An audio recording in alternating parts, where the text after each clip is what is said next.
Hi అండి. తెలుగు కథల ప్రపంచంకు స్వాగతం. ఇవాళ బాలమిత్రలోని మహామనిషి అనే ఒక కథను వినేద్దామండి. కనిగిరి ఉన్నత పాఠశాలలో 8వ తరగతి చదువుతున్న విజయ్కి పెద్దలన్నా అగౌరవం, తల్లిదండ్రులన్నా అవిధేయత, గురువులంటే నిర్లక్ష్యం అధికం. ఉపాధ్యాయులు బడిలో పాఠాలు చెబుతుంటే శ్రద్ధగా వినకుండా ఏదో ఒక తుంటరి పని చేస్తుండటం విజయ్కి ఆది నుండి ఉన్న అలవాటు. అతడు చేసే వెధవ పనులను గమనించి వచ్చిన ఉపాధ్యాయులు తమ పాఠాన్ని పక్కకు పెట్టి విజయ్ని మందలించడానికే సమయం వృధా అయ్యేది. ఇక విజయ్ చదువు సంగతి అంటారా?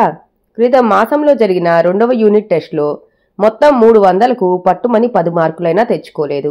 ఇలా విజయ్ అతని తల్లిదండ్రులకే సమస్యగా మారడమే కాక ఉపాధ్యాయులకు, విద్యార్థులకు కూడా పెద్ద తలనొప్పిగా తయారయ్యాడు. రోజులు ఈ విధంగా గడిచిపోతుండగా అది సెప్టెంబర్ 5వ తేదీ గురు పూజోత్సవం సందర్భంగా విద్యార్థులు వేదికను ఏర్పాటు చేసి ఉపాధ్యాయులందరినీ భక్తి శ్రద్ధలతో పూజిస్తూ వారిని వేడుకగా సన్మానిస్తున్నారు. పాఠశాల ప్రధానోపాధ్యాయులు రాజశేఖర్ గారు విద్యార్థులను ఉద్దేశిస్తూ, ఈరోజు సెప్టెంబర్ 5వ తేదీ అత్యుత్తమమైన విద్యావేత్త, మహామనిషి డాక్టర్ సర్వేపల్లి రాధాకృష్ణన్ గారి జయంతిని పురస్కరించుకుని నేడు మన పాఠశాలలో గురు పూజోత్సవాన్ని జరుపుకుంటున్నాము. తమ తల్లిదండ్రులే మొదటి గురువులుగా భావించి వారి శిష్యరికంలోనే భగవద్గీత, భారత భాగవతాది గ్రంథాలను సారాన్ని గ్రోలిన రాధాకృష్ణులు అటు తల్లిదండ్రుల పట్ల ఇటు గురువుల పట్ల అచంచల భక్తి విశ్వాసాలను ప్రకటిస్తూ ఉన్నత సంస్కారవంతునిగా ఎదిగారు. తత్వశాస్త్రాన్ని నరనరాలా జీర్ణించుకొని అన్ని మతాలను సమానంగా ఆదరిస్తూ ప్రేమ, దయ, సహనాన్ని అలవర్చుకున్నారు. ఆయన రచించిన తత్వశాస్త్ర గ్రంథాలు సనాతన భారతీయ తత్వదర్శనానికి మూలాధారాలు. గురుపీఠం నుండి దేశ అధ్యక్ష పీఠం వరకు ఎన్నో ఉన్నత పదవులు చేపట్టిన రాధాకృష్ణుల వారి జీవితం జాతికంతటికీ నూతన ఉత్తేజాన్ని కలిగించాలి. కావున విద్యార్థులు ఆ మహనీయుని అడుగుజాడల్లో నడిచి తమ తమ జీవితాల్లో చక్కగా రాణించాలని ఉద్బోధించారు.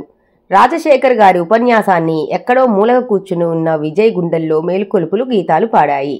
ఆ రోజు రాత్రి గురువుగారి ప్రసంగంలోని అంతఃసూత్రాన్ని ధ్యానిస్తూ అలాగే నిద్రలోకి జారుకున్నాడు. ఇంతలోనే తెల్లారిపోయింది. ఎప్పటి మాదిరిగానే పాఠశాలకు వెళ్లాడు. ఉపాధ్యాయులకు కడు వినయంతో నమస్కరించాడు. విధేయతగా ప్రవర్తించసాగాడు. వాళ్ళు చెప్పిన నోట్స్ను చక్కగా దస్తూరితో రాసుకుంటున్నాడు. క్షణక్షణం రాధాకృష్ణుల వారిని మనసులో మననం చేసుకుంటూ ముందుకు సాగిపోతున్నాడు. ఏకాగ్రత, పట్టుదల అనే పునాదులపై తన జీవిత సౌధాన్ని నిర్మించాలనుకున్నాడు. అందుకు కృషి చేయసాగాడు.